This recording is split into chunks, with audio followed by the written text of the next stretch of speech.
This measuring tape goes up to 25 feet, but that still wouldn't be long enough to measure the length of the abandoned vessel that was pulled out of Bohicket Creek today. Take a look at this. Just days ago, residents here in this rural pocket of Goose Creek pointed to potholes like this becoming a major concern for them. The energy is loud and proud. I mean, you can see dozens of supporters here. Several members of the Walter Scott family spoke up today, and a lot of them were honestly holding back tears. Buenos días, soy Maya Brown y bienvenidos a Noticias 5 Plus, donde tenemos las noticias más importantes del día. The sign reads, "Don't you dare." And this sign is from the latest protest against Dominion Energy's proposed 2,200 megawatt gas plant in Carlton County. Maud Callan here was a nurse and midwife for rural Berkeley County who delivered more than 800 babies and trained more than 400 midwives. Crossing the street can always be dangerous, but now add in speeding cars, no median, and a limited sidewalk on a very busy highway.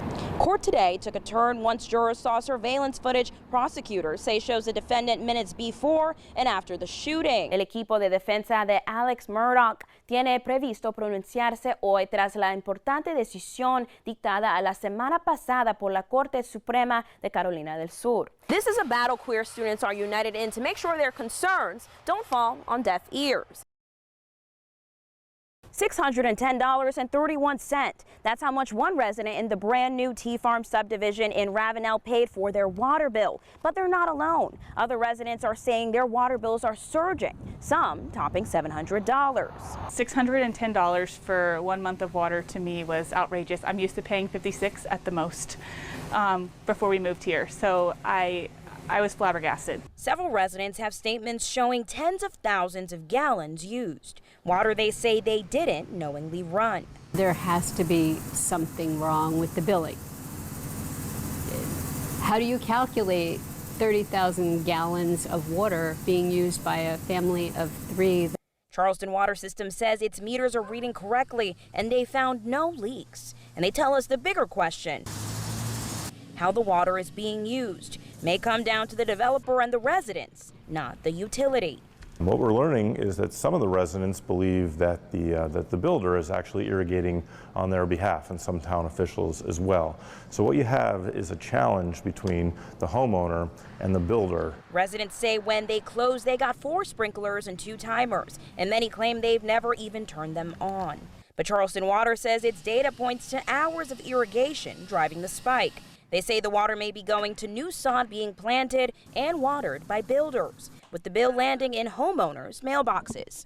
This has to get rectified because this is like a mortgage payment for some people. We need answers. Why are these bills so outrageously high, and what's going to be done about it? In response, developer Ashton Woods says Ashton Woods has no access to a home's water service after closing and does not have any control over individual homeowner water bills. So the question is now, who used the gallons of water, and should residents ultimately have to pay? Our heart absolutely goes out to people every time they get an exorbitant bill. But unfortunately, there's no mechanism for them to recoup any costs because they did use the water. And whether the builder used the water or the homeowner, it still came from the residents' taps. And so they are fully responsible for that bill. Charleston Water says the next bills for residents are lower, but they can't say it won't happen again.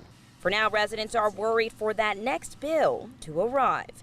Booked 7 times, convicted 3, released 6, and 2 cases still pending.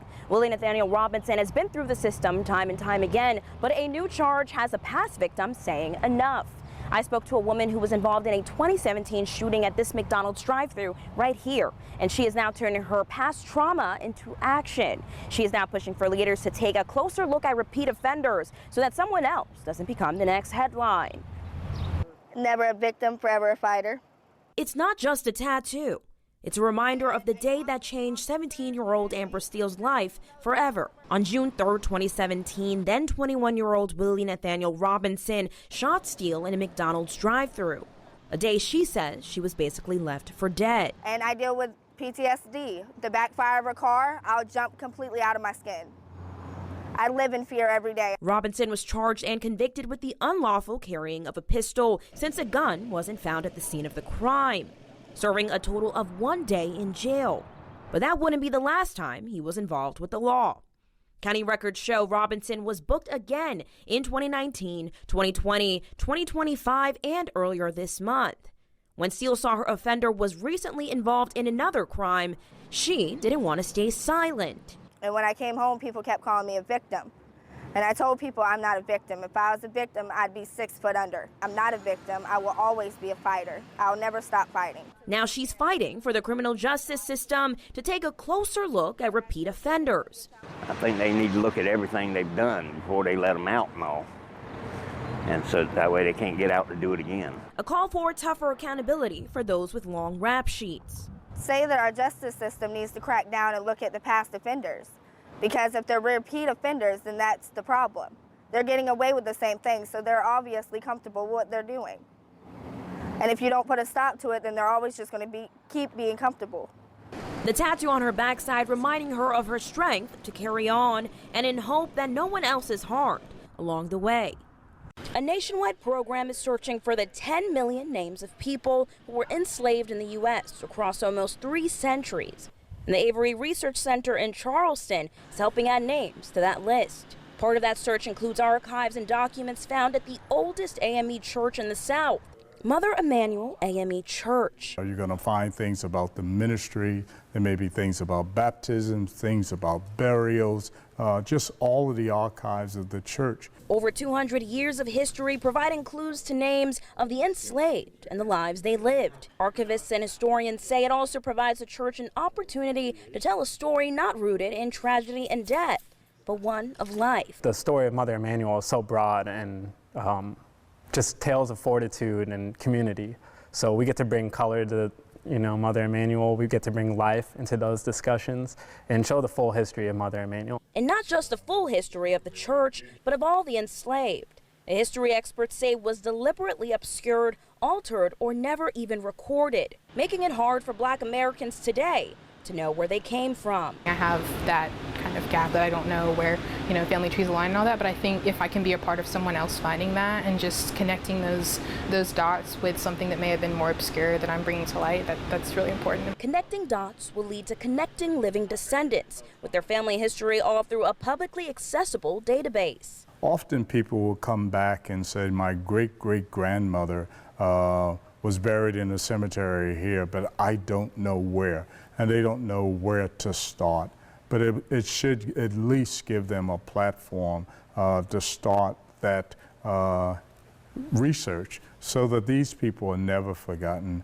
10 million names. It's an effort between research centers like Avery, Black churches like Mother Emanuel, and other historical organizations, all with the want to know the names, origins, and life stories of one's ancestors. And it's a feat project leaders say will help the country learn from its past. For Ingrid Prieto, the way there and back used to mean juggling multiple Ubers to get her daughter with disabilities from school to medical appointments, then back home.